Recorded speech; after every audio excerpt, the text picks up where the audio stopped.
You borrowed $3,000 to stand in a field in California wearing a flower crown you'll never wear again, eating $12 tacos, sweating through a linen set you bought specifically for the photos. And the music, the actual music you told everyone was the reason you went.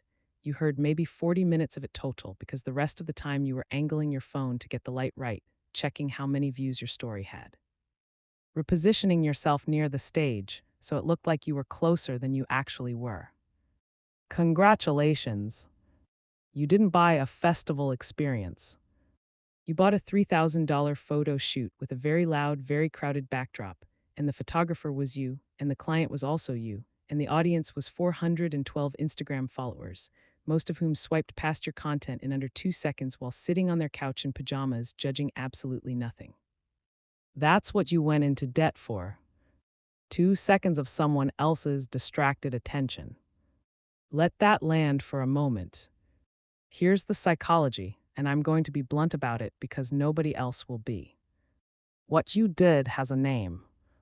It's called external validation seeking, and in its more extreme form, it overlaps heavily with what attachment theorists call anxious attachment, a pattern where your sense of worth becomes completely dependent on signals from other people. Not from people who love you, not from people who know you, but from a diffuse, anonymous, largely indifferent crowd who evaluated your Coachella presence the same way they evaluate an ad for mattresses, with a half-second glance and zero emotional investment. The anxiously attached person doesn't just want to be seen.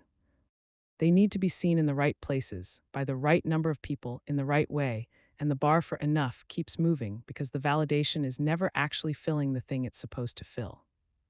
You got 500 likes on that sunset photo. It felt good for maybe 4 hours.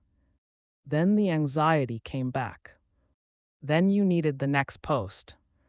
Then you needed the next event. The loan is still there. The likes are gone. Now let's talk about why you actually went, because I Love Music was never the real story and you know it. Think about what you were afraid would happen if you didn't go. Think about what it would have felt like to watch everyone else's Coachella content from home. The FOMO, and I want to be very specific about what FOMO actually is, because people throw that word around like it's a quirky personality trait instead of a symptom. FOMO is not really about missing out on fun. FOMO is the terror of being excluded from the visual record of your social group's life. It's not I'll miss a good time. It's if I'm not in those photos, I don't exist in that world. It's if my feed doesn't show this, people will notice the gap and they'll know I couldn't afford it or wasn't invited or wasn't the kind of person who goes to these things.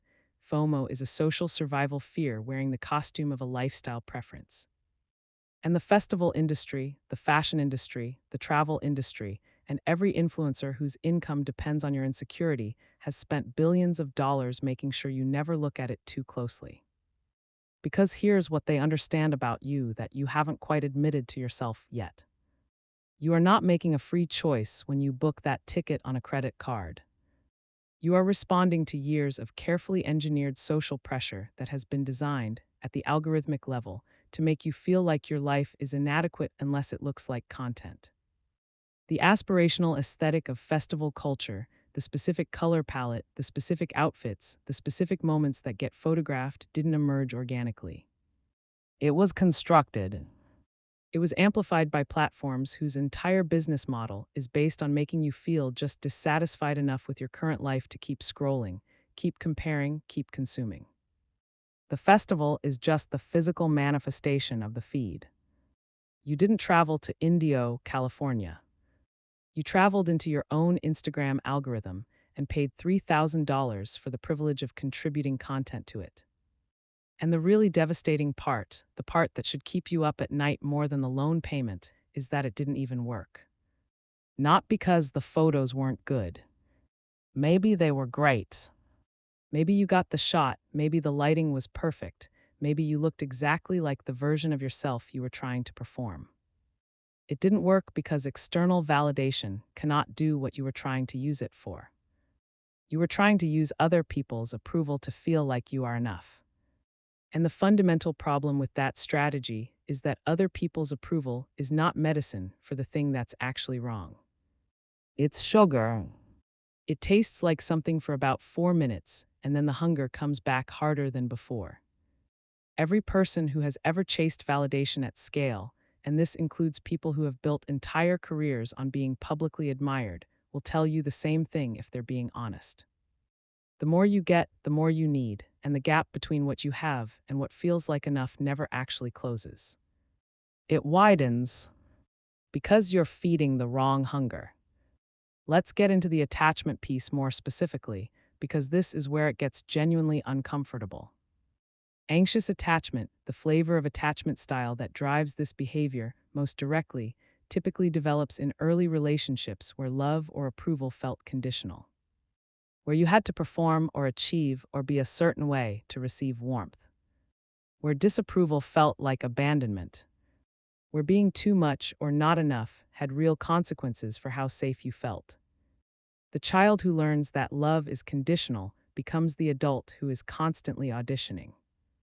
Not consciously, not cynically, but compulsively. The anxiety underneath is completely real. The need to be seen and approved of is not shallow. It's actually one of the deepest human needs, and the pain of not having it met in early life is serious. What's maladaptive is not the need. It's the strategy. Because borrowing money to perform a version of your life for strangers on the internet is not going to heal a childhood wound. It is going to make it more expensive. And here's where I want to address the cultural piece, because it would be dishonest to put this entirely on individual psychology without acknowledging the system you're operating inside.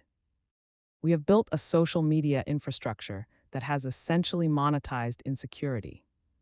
Every platform is designed to show you the highlight reel of everyone else's life, while you are living the full, unedited version of your own.